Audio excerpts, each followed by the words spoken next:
Hello and welcome you all to let's crack it. तो legal history की videos चल रही हैं, वीडियो सीरीज चल रही है लीगल हिस्ट्री की एडवोकेट जनरल के पेपर के लिए। अब तक 3 वीडियो अपलोड हो चुकी हैं, ये उसकी 4th वीडियो शूट हो रही है। तो अगर आप लोगों ने इससे पहले वाली वीडियोस नहीं देखी हैं तो एक बार उनको देख लीजिए। उसमें इंडियन जो एंशिएंट लॉ है तो वो पढ़ाया गया है, और जो ये सेकंड चैप्टर चल रहा है ब्रिटिश एडमिनिस्ट्रेशन के टाइम पे जो जस्टिस सिस्टम था भारत का, उसकी फर्स्ट वीडियो अपलोड हो चुकी है, यानी कि 3rd वीडियो जो थी इस सीरीज़ की वो अपलोड हो चुकी है। ये 4th वीडियो है। स्टार्ट करने से पहले बताना चाहूँगा कि अगर आपने लेट्स क्रैक इट का यूट्यूब चैनल सब्सक्राइब नहीं किया है तो उसको सब्सक्राइब कर लीजिए, और लेट्स क्रैक इट का फ्री टेलीग्राम चैनल भी है। तो जो लोग यहाँ पे वीडियोस देखते हैं वो फ्री टेलीग्राम चैनल ज़रूर ज्वाइन कर लें। उसका लिंक डिस्क्रिप्शन में है इस वीडियो की, तो वहाँ पे आप जा सकते हैं, उसको वीडियो को यहाँ पे वीडियो देख सकते हैं और वहाँ पर चैनल सब्सक्राइब कर सकते हैं। साथ ही साथ बताना चाहूँगा कि बहुत सारे स्टूडेंट्स कुछ दिनों से रिक्वेस्ट कर रहे थे कि इन जैसे आर ओ एडवोकेट जनरल की टेस्ट सीरीज़ चल रही है, तो जो लोग टेस्ट सीरीज़ ज्वाइन करना चाहते हैं तो बहुत ही अच्छी बात है कि आप टेस्ट सीरीज़ ज्वाइन करें, जिससे कि आप अपनी परफॉर्मेंस को देख पाएंगे कि आपकी परफॉर्मेंस कैसी है। और हमारी टीम ने ये इनिशिएटिव लिया था कि जो स्टूडेंट्स टेस्ट सीरीज़ ले रहे हैं उनको लीगल हिस्ट्री, लीगल ग्लॉसरी और वर्ल्ड हिस्ट्री की जो पीडीएफ्स होंगी वो फ्री दे दी जाएंगी। लेकिन कुछ स्टूडेंट्स ये कह रहे थे कि उनको लगता है कि उनकी जो जीएस की प्रिपरेशन है वो कुछ ठीक है, मतलब वे अपने आप को कॉन्फिडेंस फील कर रहे हैं उसमें, और बस चाहते हैं कि उनको legal history, legal glossary, world history की पीडीएफ्स मिल जाएं। तो एक नॉमिनल फ़ी पे ये डिसाइड किया गया है कि उनको पीडीएफ्स मिल जाएंगी स्टूडेंट्स को जो सिर्फ पीडीएफ लेना चाहते हैं, टेस्ट सीरीज ज्वाइन करना नहीं चाहते। तो जो भी स्टूडेंट्स हैं, चाहे whether they are wanting to join test series, चाहे वो टेस्ट सीरीज ज्वाइन करना चाह रहे हो या उनको पीडीएफ ही चाहिए सिर्फ, तो वो 7665804421 पर आप कॉल या व्हाट्सएप कर सकते हैं। और अगर जिनको पीडीएफ चाहिए वो पीडीएफ, और जिनको टेस्ट सीरीज ज्वाइन करनी है वो टेस्ट सीरीज ज्वाइन कर सकते हैं। जो टेस्ट सीरीज ज्वाइन करेगा उनको पीडीएफ ऑटोमेटिकली फ्री में मिल जाएंगी। चलिए आगे चलते हैं। रेगुलेटिंग एक्ट ऑफ 1773 से हमें पढ़ना था। तो देखिए क्या कह रहा है कि judicial functions of the East India Company expanded substantially. Simple सी बात है, जब बैटल ऑफ प्लासी हुआ 1757 में और बैटल ऑफ बक्सर होता है 1764 में, तो बैटल ऑफ प्लासी में जब ईस्ट इंडिया कंपनी जीत गई तो उसके बाद उन्होंने जुडिशियल फंक्शंस जो थे भारत में उनको इंक्रीज करना स्टार्ट कर दिया। The battle established the company rule in Bengal. तो बैटल के बाद एक कंपनी रूल, यानी कि जो ईस्ट इंडिया कंपनी का जो रूल था वो बंगाल में स्टैब्लिश हो गया, which expanded over much of India for the next 100 years. जो 1757 से लेके 1857 तक, जब तक या 1857 में आप कह सकते हैं कि जब battle of first war of independence हुआ, सॉरी, तो जो 100 सालों में कंपनी ने अपने रूल को बहुत ज़्यादा एक्सपेंड कर दिया पूरे भारत में। शुरुआत हुई थी बंगाल से। आगे कह रहा है कि after this battle the real authority of the nawab of Bengal passed on to the British. जो उस टाइम पे बंगाल के नवाब हुआ करते थे, जो रियल अथॉरिटी थी वो नवाब ऑफ बंगाल से पास होकर किस पे आ गई? ब्रिटिश पे आ गई। यानी कि अब जो वहाँ पे रियल अथॉरिटी हो गई वो ब्रिटिश हो गई। लेकिन ब्रिटिशर्स ने, जिससे कि भारतीयों को, जो वहाँ पे नेटिव्स रहते थे, उनको कोई दिक्कत ना हो, उन्होंने क्या करा, बंगाल के नवाब को एक पपेट रूलर बना के रखा कि ये एक पपेट होगा जो ब्रिटिशर्स के इशारों पे काम करेगा। तो in the year 1765 Robert Clive ने सिक्योर करा perpetuity for the East India Company the diwani of Bengal, Bihar and Orissa from the Mughal emperor Shah Alam. तो जो मुगल एम्परर थे शाह आलम, 1765 में रॉबर्ट क्लाइव ने क्या किया, जो कि गवर्नर हुआ करते थे बंगाल के उस टाइम पे, उन्होंने ईस्ट इंडिया कंपनी के लिए बंगाल, बिहार और उड़ीसा की जो दीवानी थी, दीवानी राइट्स के वजह से क्या होता है कि वहाँ पे जो टैक्स इकट्ठा करने का जो हक होगा, अब वो नवाब ऑफ बंगाल के पास ना रहकर ईस्ट इंडिया कंपनी के पास हो गया। Who was still considered to be the ruler of the country against a payment of rupees 26 lakh रुपये। तो ईस्ट इंडियन कंपनी ने ये कहा कि हम आपको 26 लाख रुपये दे देंगे शाह आलम को, यानी मुगल एम्परर को, और जो दीवानी राइट्स हैं, यानी कि जो वहाँ पे टैक्स इकट्ठा करने के जो राइट्स हैं, वो अब बंगाल में, बिहार में और उड़ीसा में वो अब ईस्ट इंडिया कंपनी के पास चले गए, ना कि नवाब के पास रहे। By this grant the company claimed to have become the virtual sovereign and master of this territory. तो अब कंपनी जो है कहने लगी कि वो संप्रभु हैं, सोवरन हैं, और वे ही मास्टर हैं इस टेरिटरी के, यानी कि बंगाल, बिहार और उड़ीसा की जो टेरिटरी है उसके जो मास्टर हो गए वो अब ईस्ट इंडिया कंपनी यानी कि ब्रिटिशर्स हो गए। At the time the nawab who was the subedar of Bengal, जो नवाब हैं वो सूबेदार थे बंगाल के, represented the Mughal emperor. Simple सी बात है, वो मुगल एम्परर को रिप्रेजेंट करते थे जो वहाँ पे नवाब हुआ करते थे। While exercising his authority the Nawab perform 2 main functions. तो नवाब जो था, जो बंगाल का नवाब था, जो मुगल एम्परर से पावर लेता था, यानी कि शाह आलम से पावर लेता था, तो उसने, उसके 2 फंक्शंस थे। एक तो था दीवानी फंक्शन, तो दीवानी में वो कलेक्शन करता था रेवेन्यू का, यानी कि जो टैक्स इकट्ठा करना हो गया, और सिविल जस्टिस जो था उसका काम था, और दूसरा था निज़ामत। निज़ामत का काम था मिलिट्री पावर और क्रिमिनल जस्टिस। तो देखिए जो सिविल जस्टिस था वो नवाब के दीवानी राइट्स के पास ही था, और जो निज़ामत था, निज़ामत के अंदर क्रिमिनल जस्टिस आ जाता है। ईस्ट इंडिया कंपनी ने ऑब्टेन कर लिया diwani rights from the Mughal emperor and the nawab gave it nizamat work. तो नवाब ने अपना निज़ामत वर्क जो था वो छोड़ दिया, और ईस्ट इंडिया कंपनी ने दीवानी राइट्स जो हैं वो भी मुगल एम्परर से ले लिए। यानी कि अब जो मुगल एम्परर, या आप कह दो जो बंगाल का जो ये पपेट रूलर बन गया एक तरीके से, जो नवाब है उसके पास अब कोई ताकत नहीं रही। लोगों को दिखाने के लिए है कि वो नवाब है, बट एक्चुअली में वो नवाब नहीं है। उसका जब बंगाल का जो नवाब एक तरीके से वो ईस्ट इंडिया कंपनी हो गई है। However the administration of criminal justice was left with the nawab. लेकिन जो एडमिनिस्ट्रेशन था क्रिमिनल जस्टिस का, उसको नवाब के पास छोड़ दिया, who was responsible for maintaining law and order. तो अब नवाब जो है वो रिस्पॉन्सिबल है लॉ एंड ऑर्डर के लिए, लेकिन उसके पास पावर्स नहीं है। प्रॉब्लम ये है कि लॉ एंड ऑर्डर के लिए तो रिस्पॉन्सिबल है, वो काम करेगा भी, लेकिन वो उसके पास पावर्स ही नहीं है। Despite its success in Bengal, East India Company was debt ridden. ये इंपॉर्टेंट बात थी कि कहने को तो बंगाल में उसकी सक्सेस हुई, वो जीती भी, बैटल ऑफ बक्सर हुआ हो, प्लासी हुआ हो, लेकिन ईस्ट इंडिया कंपनी जो थी वो डेट रिटर्न थी। डेट रिटर्न का मतलब होता है कि उसके ऊपर बहुत ज़्यादा कर्ज का भार था at that time, and had to pay significant sums of money to the British government to maintain monopoly rights in India. Bharat में मोनोपोली राइट्स बनाने के लिए, यानी कि ईस्ट इंडिया कंपनी के अलावा इंग्लैंड से कोई दूसरी कंपनी नहीं आ सकती थी भारत में। भारत में इंग्लैंड से बस एक ही कंपनी आई थी, ईस्ट इंडिया कंपनी, कोई और कंपनी नहीं आ सकती थी। इस चीज़ की मोनोपोली बनाए रखने के लिए ब्रिटिशर्स ईस्ट इंडिया कंपनी को, ब्रिटिश गवर्नमेंट को बहुत सारे पैसे देने पड़ते थे। इस वजह से वो बहुत ज़्यादा कर्ज में थी कि वो इंडिया एज अ कॉलोनी, जो भारत उन्होंने एक कॉलोनी बना ली थी, यहाँ से इतना पैसा इकट्ठा नहीं कर पा रही थी जितना उसको पेमेंट करना पड़ रहा था ब्रिटिश गवर्नमेंट को। इस वजह से ईस्ट इंडिया कंपनी जो थी वो अपने आप में एक डेट रिटर्न कंपनी हो गई थी, उस पर कर्ज का भार था। The affairs of the company were poorly managed. Company के जो अफेयर्स थे, यानी कि जो तौर तरीके थे काम करने के, वो पुअरली मैनेज्ड थे। And the natives were unhappy, और जो नेटिव्स थे यानी कि जो यहाँ के लोकल लोग थे वो भी खुश नहीं थे। Even the Tea Act of 1773, एक टी एक्ट आता है 1773 का, which triggered the American War of Independence. तो अमेरिकन वॉर ऑफ इंडिपेंडेंस जो शुरू हुआ अमेरिका में, इंडिपेंडेंस का जो वॉर शुरू हुआ, वो टी एक्ट ऑफ 1773 से शुरू हुआ। Was designed to rescue the near bankrupt company and to generate money from the colonies. तो ये जो टी एक्ट बनाया गया 1773 का, वो इसलिए बनाया गया जिससे कि ईस्ट इंडिया कंपनी को, जो दिवालिया होने की स्थिति पे पहुंच गई थी, बैंकरप्ट होने की स्थिति पे पहुंच गई थी, उससे उसको बचाया जा सके, और वो कॉलोनीज़ से, जैसे कि भारत एक कॉलोनी है या ऑस्ट्रेलिया एक कॉलोनी थी उस टाइम पे ब्रिटिशर्स की, कई सारे देश कॉलोनीज़ रहे, तो इन सब कॉलोनीज़ से वो कुछ पैसा जनरेट कर सके, पैसा कमा सके। आगे कह रहा है कि 1773 में लॉर्ड नॉर्थ उस टाइम पे प्राइम मिनिस्टर थे इंग्लैंड के। तो इंपॉर्टेंट बात है कि पूछा जा सकता है कि 1773 के दौरान जब रेगुलेटिंग एक्ट आया, उस टाइम पर कौन इंग्लैंड के प्राइम मिनिस्टर थे? तो इंग्लैंड के प्राइम मिनिस्टर थे lord North. Decided to introduce some form of legal government to manage the Indian possessions of the East India company. तो 1773 में वहाँ के प्राइम मिनिस्टर ने अब सोचा कि हमें कुछ लीगल एक तरीका निकालना पड़ेगा जिससे कि जो भारतीय पोजेशंस हैं, इंडियन पोजेशंस जो हैं, यानी कि जैसे बंगाल हो गया, बॉम्बे हो गया, मद्रास हो गया, इनको किस तरह से गवर्न किया जाए, किस तरह से मैनेज किया जाए with the help of east India company. तो उसके लिए कुछ कानून बनाने चाहिए। तो 1773 में लॉर्ड नॉर्थ ने इसके बारे में सोचा। As the East India Company acquired formal political power over substantial areas in eastern India, British Parliament grew more concerned about the need to regulate its activities. जैसे जैसे ईस्ट इंडिया कंपनी का विस्तार हो रहा था और उसने फॉर्मल तरीके से कई सारी पॉलिटिकल पावर कब्जा ली थी सब्सटेंशियल एरियाज़ पे, यानी कि बहुत सारे एरियाज़ पे, चाहे वो बंगाल हो, मद्रास हो, मुंबई हो, बॉम्बे हो, यानी कि, तो जैसे जैसे उसका विस्तार होता जा रहा था तो ब्रिटिश पार्लियामेंट ये चिंता कर रही थी कि अब जब उनके देश की कंपनी ने इतना बड़े एरिया पे रूल करना शुरू कर दिया है, तो उसकी एक्टिविटीज़ को, ईस्ट इंडिया कंपनी की एक्टिविटीज़ को किस तरह से रेगुलेट किया जाए। इसी वजह से 1773 में ब्रिटिश पार्लियामेंट ने पास किया रेगुलेटिंग एक्ट कि किस तरह से रेगुलेट करेंगे अब आगे से ईस्ट इंडिया कंपनी की जो पॉलिसीज़ होंगी या ईस्ट इंडिया कंपनी की जो फंक्शनिंग होगी, उसको रेगुलेट करने के लिए रेगुलेटिंग एक्ट 1773 लाया गया। The regulating act of 1773 made some important changes in the structure of the company. तो कंपनी के स्ट्रक्चर में कुछ चेंजेस आए। क्या चेंजेस आए?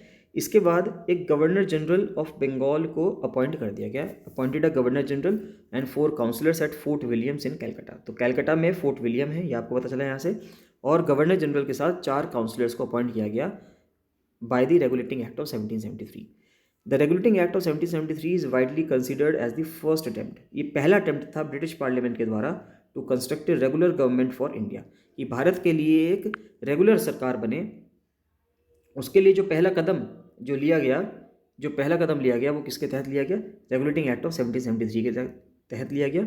And to intervene in the control of the company's administration, और साथ ही साथ हमें कंपनी का जो एडमिनिस्ट्रेशन था उसमें भी एक रेगुलर कंट्रोल चाहिए था।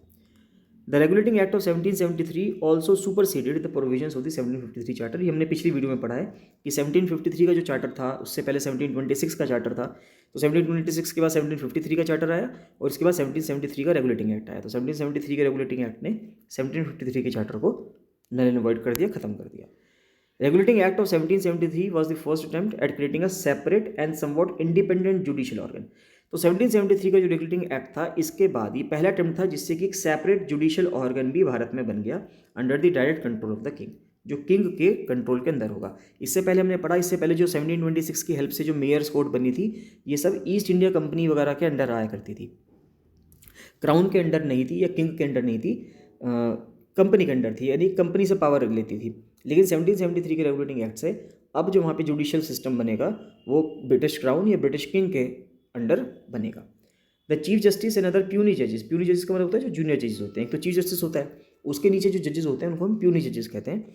The chief justice and other puisne जजेस यानी कि जूनियर जजेस were appointed by the king, उनको किंग अपॉइंट करते थे। Section 13 of the regulating act empowered the crown to establish a charter, है ना।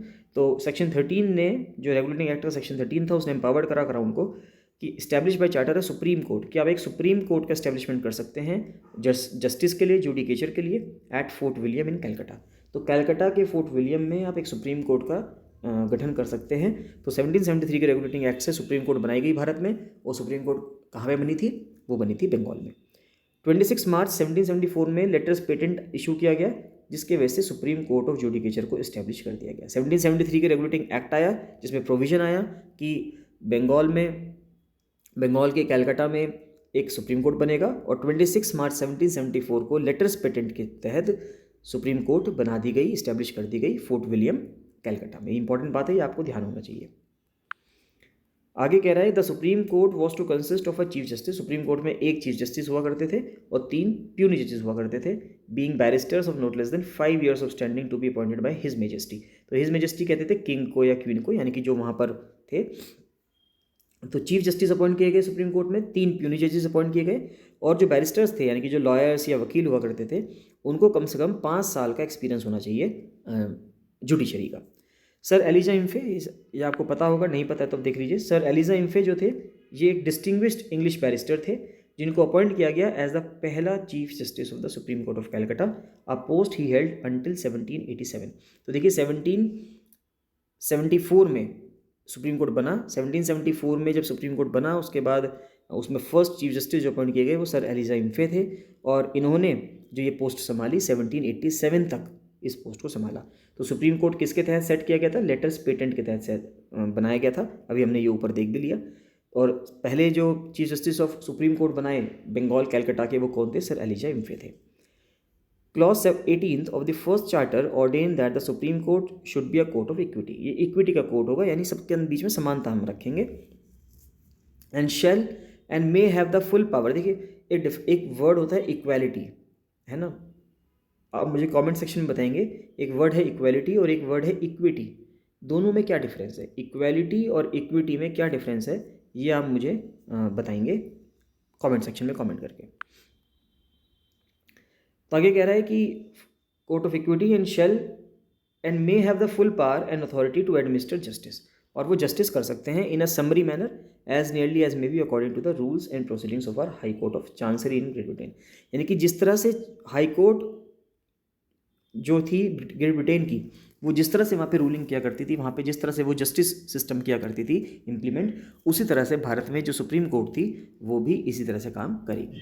इन other words the power to administer justice and equity which was an important feature of the crown courts in Britain was also passed. यानी कि दूसरे शब्दों में कहा जाए, जो पावर था जस्टिस एडमिनिस्टर करने का और इक्विटी एडमिनिस्टर करने की, एक इंपॉर्टेंट फीचर हो गया, जो कि ये एक इंपॉर्टेंट फीचर ब्रिटेन की कोर्ट में भी हुआ करता था, अब वो भारत में सुप्रीम कोर्ट में भी होगा।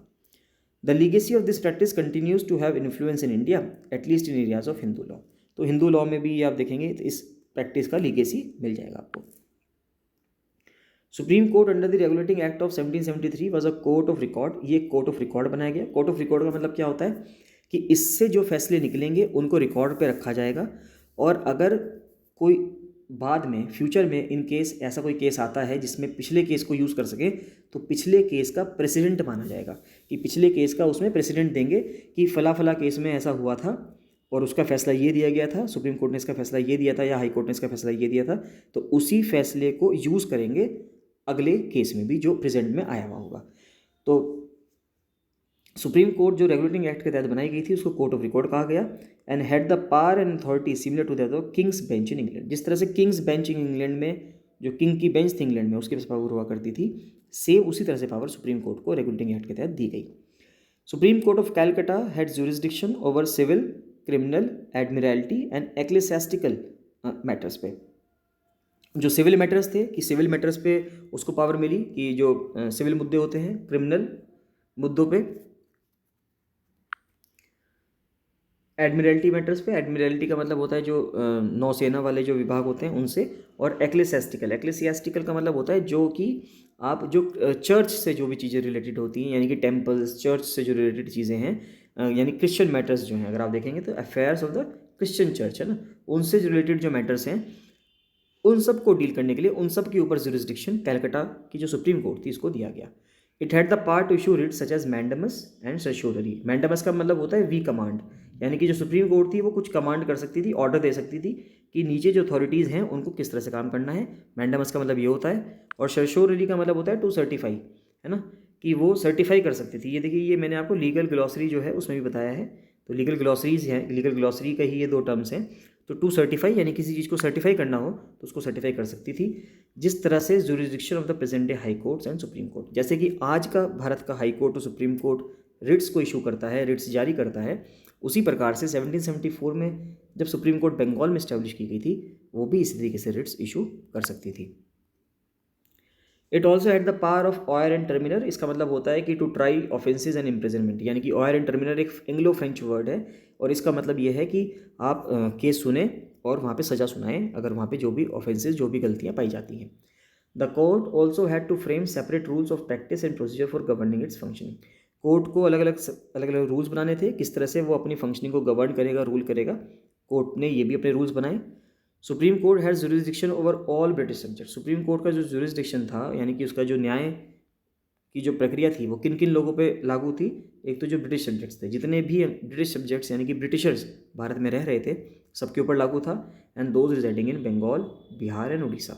तो जो उस टाइम पे बंगाल, बिहार और उड़ीसा में रहते थे लोग, उन सब के ऊपर सुप्रीम कोर्ट का जुडिकेचर चलता था, and had the power to decide all complaints regarding, चाहे वो क्राइम हो, मिसडिमिनर्स हो या ऑपरेशंस हो, यानी कि जितनी भी गलत चीज़ें हो सकती है, जैसे क्राइम हो गए, ठीक है, दुराचार हो गया, उत्पीड़न हो गया, जितनी भी अलग अलग चीज़ें थी उन सब पर फैसला सुनाने का हक सुप्रीम कोर्ट ऑफ बंगाल को था। अपील्स जो थी इस कोर्ट से वो कहाँ पे जाती थी, इस कोर्ट की अपील जाती थी king in council in England. तो इंग्लैंड में जो किंग इन काउंसिल था वहाँ पर इस सुप्रीम कोर्ट से जो फैसला मिलता था, अगर आपसे नाखुश हैं तो इसकी अपील आप कहाँ करेंगे, इंग्लैंड में जो किंग इन काउंसिल है वहाँ पे आप इसकी अपील करेंगे।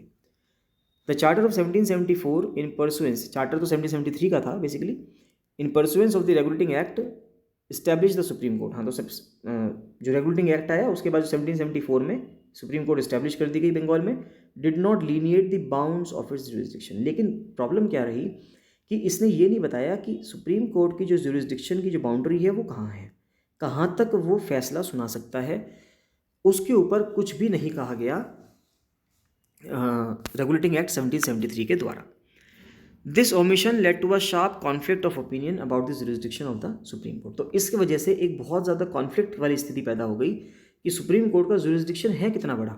जो बंगाल में सुप्रीम कोर्ट इस्टेब्लिश की गई उसका जुरिस्डिक्शन का एरिया, क्षेत्राधिकार जो है उसका, वो कितने दूर तक फैला है, कहाँ तक जा सकता है, उसके बारे में कोई भी स्थिति नहीं बताई गई।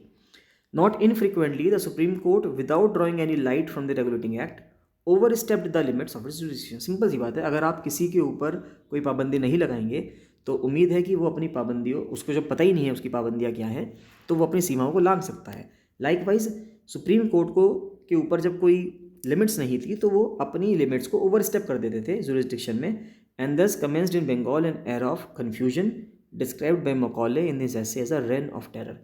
तो इसके बाद जब सुप्रीम कोर्ट की पावर्स की कोई लिमिटेशन नहीं थी, उसके पास अनलिमिटेड पावर्स थी, अनब्राइडल्ड पावर्स थी, तो वहाँ पे बंगाल में एक एरा, एक युग की शुरुआत हो गई जो एक कन्फ्यूजन भरा था, असमंजस में थे लोग, जिसको मकॉले ने डिस्क्राइब किया अपने ऐसे में as a reign of terror, यानी कि एक आतंक का समय वहाँ पे शुरू हो गया था सुप्रीम कोर्ट के द्वारा, क्योंकि उसके पास बहुत ज़्यादा पावर्स थी एज़ कम्पेयर टू जो उसको मिलनी चाहिए थी।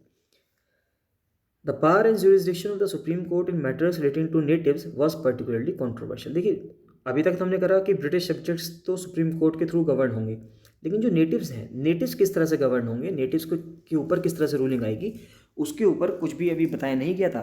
तो वो हमेशा जब भी नेटिव्स को लेके वो कोई फैसला सुनाते थे या कोई केस सॉल्व करते थे, तो वो हमेशा कॉन्ट्रोवर्शियल रहता था। इसके बाद इसको करेक्ट करने के लिए, इसको सेटल करने के लिए कि जो कमी थी रेगुलेटिंग एक्ट 1773 की, जिसने सुप्रीम कोर्ट की पावर्स को, उसके ज्यूरिसडिक्शन के एरिया को, क्षेत्राधिकार को लीनिएट नहीं किया, डिलीनिएट नहीं करा, एक्ट ऑफ सेटलमेंट आया 1781 में।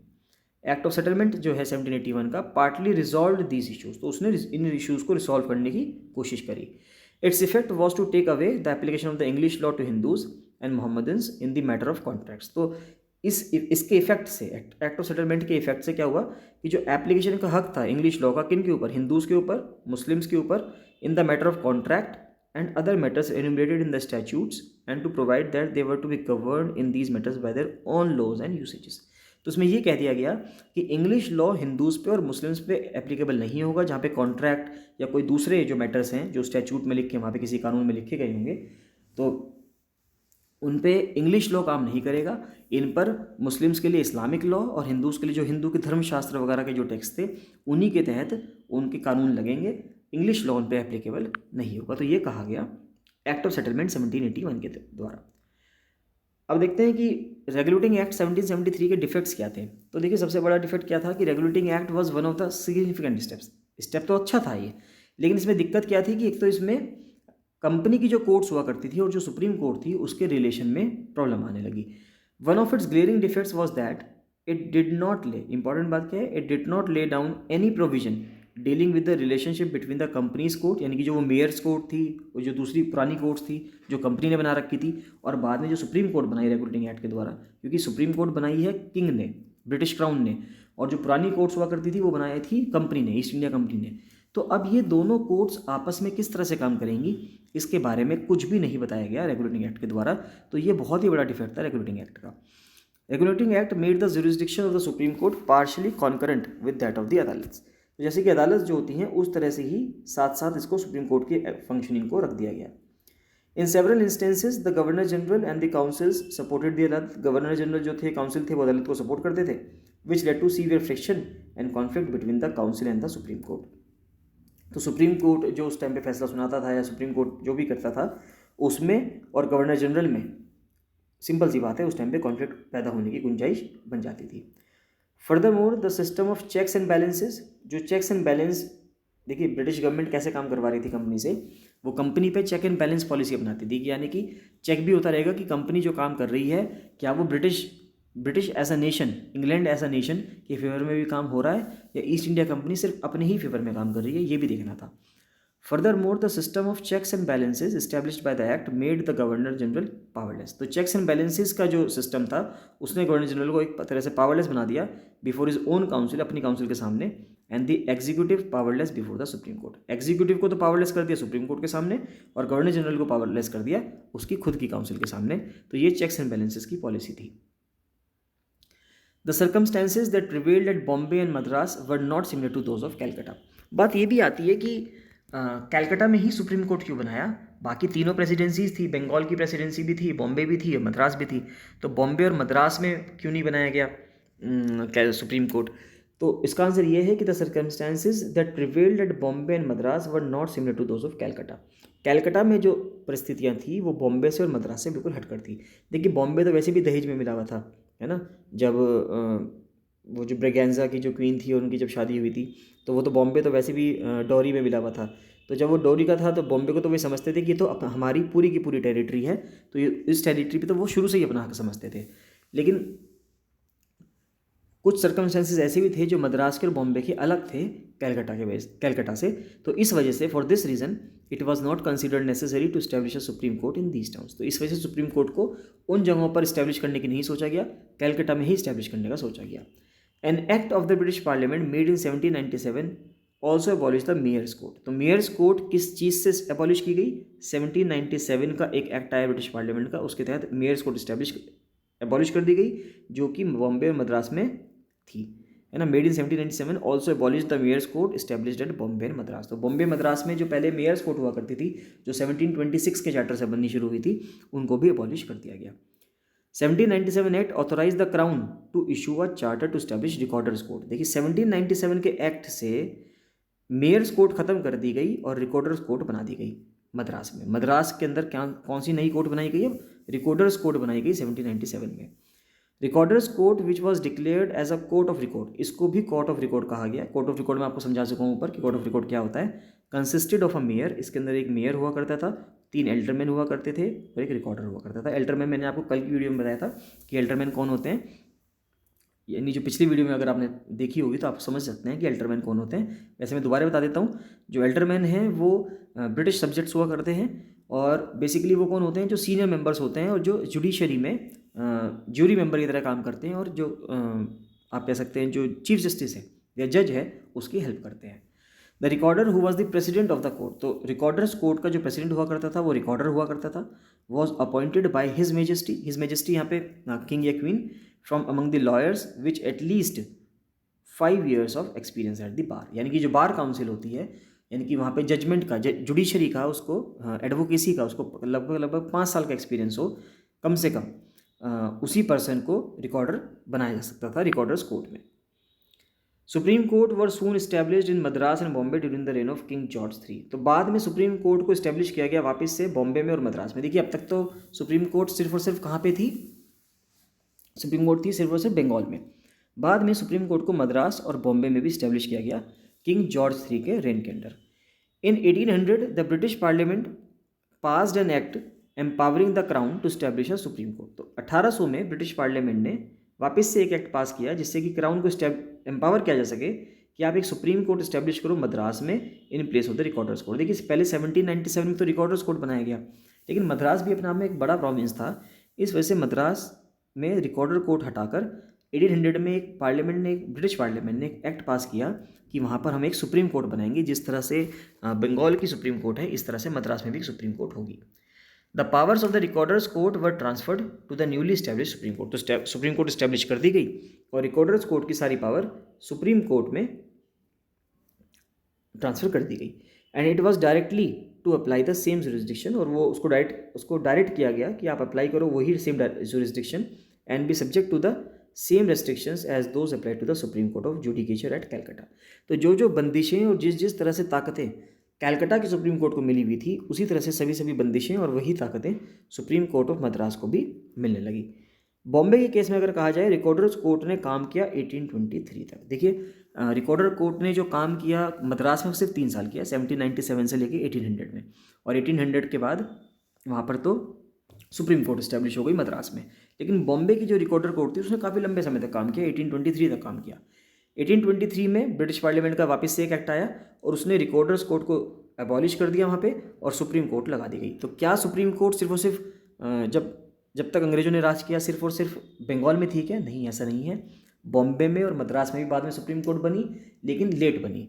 देखिए अगर हम देखेंगे तो 1774 में सबसे पहले सुप्रीम कोर्ट बनाई गई कैलकाटा में, उसके बाद 1800 में सुप्रीम कोर्ट बनाई गई मद्रास में, और उसके बाद 1823 में सुप्रीम कोर्ट बनाई गई बॉम्बे में। तो ये चीज़ आप ध्यान रखना, आपके इंपॉर्टेंट है, क्वेश्चन बन सकते हैं इससे। The supreme court in the presidency town of Bombay was establish by crown charter and consist of chief justice sir E West. तो जो सुप्रीम कोर्ट बनाई गई बॉम्बे की, जो सुप्रीम कोर्ट बनी, उसको वापस से वही क्राउन से चार्टर आया, यानी कि 1823 का जो चार्टर आया था, और उसमें एक चीफ जस्टिस थे और 2 प्यूनी जजेस थे, यानी कि 2 जूनियर जजेस थे, और जो चीफ जस्टिस थे उनका नाम था सर ई वेस्ट, और जो सुप्रीम कोर्ट ऑफ बंगाल के जो चीफ जस्टिस थे उनका नाम था सर एलिजा इम्फे, जो फर्स्ट चीफ जस्टिस थे। The jurisdiction of the supreme court was strictly limited to the town and the island of Bombay at that time. तो सुप्रीम कोर्ट जो थी बॉम्बे की, वो जो बॉम्बे का आइलैंड था उसके ऊपर था कि उसका जुरिस्डिक्शन था। चलिए, law reform in British India, ये हम नेक्स्ट टॉपिक है, ये हम अगली वीडियो में कंटिन्यू करेंगे, नहीं तो ये वीडियो बहुत लंबी होती चली जाएगी। तो इसके भी एक दो कुछ पार्ट्स और आएंगे, जिसके बाद ये लीगल हिस्ट्री मुझे लगता है लगभग कंप्लीट हो जाएगा। तो आप इन वीडियोस को काफ़ी बार देख लीजिए। जो स्टूडेंट्स, मैं वापस कह रहा हूँ, जो स्टूडेंट्स चाहते हैं कि वो लीगल हिस्ट्री, लीगल ग्लॉसरी और वर्ल्ड हिस्ट्री की उनको सिर्फ PDF चाहिए, तो वो मुझे 7665804421 पर कॉल या मैसेज कर सकते हैं और इनको ले सकते हैं। और जो लोग चाहते हैं कि वो अपनी प्रिपरेशन को एक बार थोड़ा जज भी कर लें, इससे पहले कि उत्तराखंड पब्लिक सर्विस कमीशन आपको जज करे 23 जनवरी को, आप थोड़ा पहले खुद को जज कर लीजिए कि आपकी प्रिपरेशन कैसी है। तो मैं आपसे कहूँगा कि आप टेस्ट सीरीज ज्वाइन कर सकते हैं। टेस्ट सीरीज ज्वाइन करने के लिए भी आप मुझको 7665804421 पर कॉल या मैसेज कर सकते हैं। चलिए, thank you and bye bye.